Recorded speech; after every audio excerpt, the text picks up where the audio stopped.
যে বিষয় আলোচনার বিষয় হচ্ছে উপদেষ্টা, অন্তর্বর্তী সরকারের উপদেষ্টা যিনি রয়েছেন নাহিদ ইসলাম উনি পদত্যাগ করে যে নতুন দল গঠনে উনি অংশগ্রহণ করছেন, এই বিষয়টার আসলে বর্তমান প্রেক্ষাপটে ইতিবাচক বা নেতিবাচক যেই বিষয়টা রয়েছে, এই বিষয়টা আলোচনা করব। ধন্যবাদ নজরগিরি.com এর সকল কলা কৌশলী এবং সাংবাদিক যারা রয়েছেন। আসলে বিষয়টা হচ্ছে আমরা অনেক সময় বড় স্বার্থের জন্য ছোট স্বার্থগুলোকে আমরা ত্যাগ করি।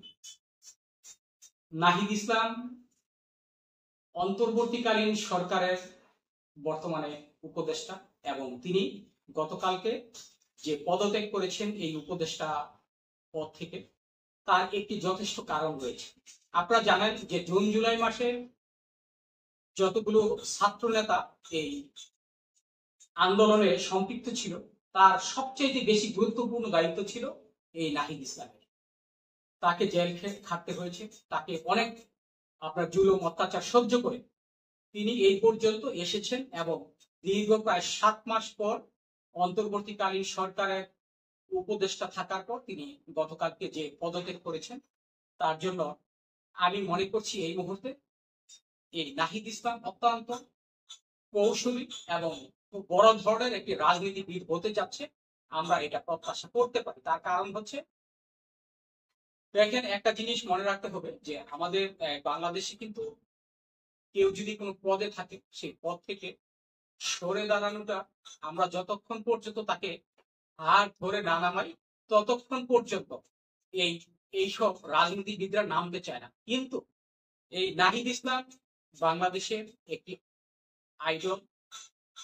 তিনি এমন ভাবে প্রমাণ করেছেন যে পদ কিছুই না, এই দেশকে রক্ষা করতে হলে, দেশের মানুষের কাছে যেতে হলে এবং নতুন একটি রাজনৈতিক দল করে জনগণকে, জনগণের জানমালকে রক্ষা করার জন্য যে একটি নতুন রাজনৈতিক দল প্রয়োজন, আমি সেই দলটা তৈরি করার জন্য আমি আমার সর্বস্ব ত্যাগ করে আমি আজ পদত্যাগ করলাম। এই বিষয়টা কিন্তু আমরা গতকালকে যখন দেখলাম, তিনি অন্তর্বর্তীকালীন সরকার প্রধান উপদেষ্টা ডক্টর মোহাম্মদ ইউনূসের কাছে পদত্যাগপত্র জমা দিয়ে তিনি কিন্তু খালি হাতে খালি পায়ে একেবারেই আপনার মনে করুন যে কোনো প্রকার রাষ্ট্রীয় কোনো প্রটোকল ছাড়া তিনি কিন্তু বের হয়ে হাসতে হাসতে চলে এসেছেন। এটা কিন্তু বাংলাদেশের জন্য একটা অত্যন্ত ইতিবাচক দিক। এই আজকে এই তরুণ সমাজের কাছ থেকে এই শিক্ষাটা আমাদেরকে, এই যারা প্রবীণ, যারা দীর্ঘ বছর, অনেকে মনে করেন যে আমরা 40 বছর ধরে রাজনীতি করছি এদেশে, আমাদের চেয়ে বড় রাজনীতিবিদ আনি, তারা এই তরুণদের কাছে এই শিক্ষাটা আমি মনে করি গতকাল পেয়েছি। আসলে আমরা বাংলাদেশে এমন একটি দেশ, এই দেশে আমরা যারা প্রবীণ, যারা বয়স্ক লোক, যাকে প্রবীণ বলি আমরা, তারা সবসময় নিজেকে একটু ইম্পর্টেন্ট পার্সন মনে করে। আসলে বাংলাদেশটা এমন একটি দেশ, আমি মনে করছি যে এই দেশে এরকম হওয়া উচিত যে তরুণদের হাতে স্বইচ্ছায় একেবারে একনিষ্ঠভাবে ক্ষমতা দিয়ে দেওয়া দরকার, যাতে তারা ভবিষ্যৎ প্রজন্ম করতে পারে। আর এই নাহিদ ইসলাম সেই কাজটাই গতকাল করে সেটা প্রমাণ দিয়েছে।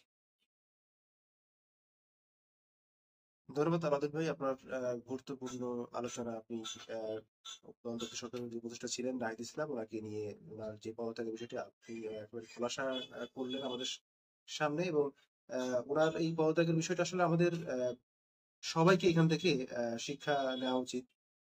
শিক্ষার বিষয়টা আসলে, হ্যাঁ, এটা একটা আইডল হিসেবে বলতে পারি আমরা। উনি একেবারেই কোনো স্বার্থ কথা তিনি চিন্তা না করে উনি নতুন একটি দল গঠনের যেই কাজ, সেই কাজে উনি অংশগ্রহণ করবেন এবং হয়তো কোনো একটা ভালো ভাইটাল পোস্টে থাকতে পারেন।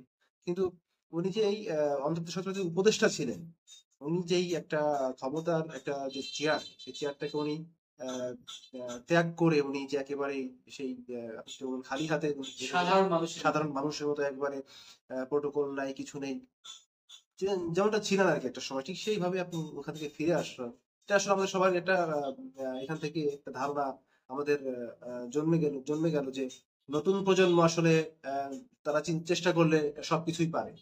সেটা এরকমই। তো ধন্যবাদ আপনাকে আবারও যে এই গুরুত্বপূর্ণ আলোচনাটা তুলে ধরার জন্য। ধন্যবাদ আপনাকে, নজরুলকে ধন্যবাদ।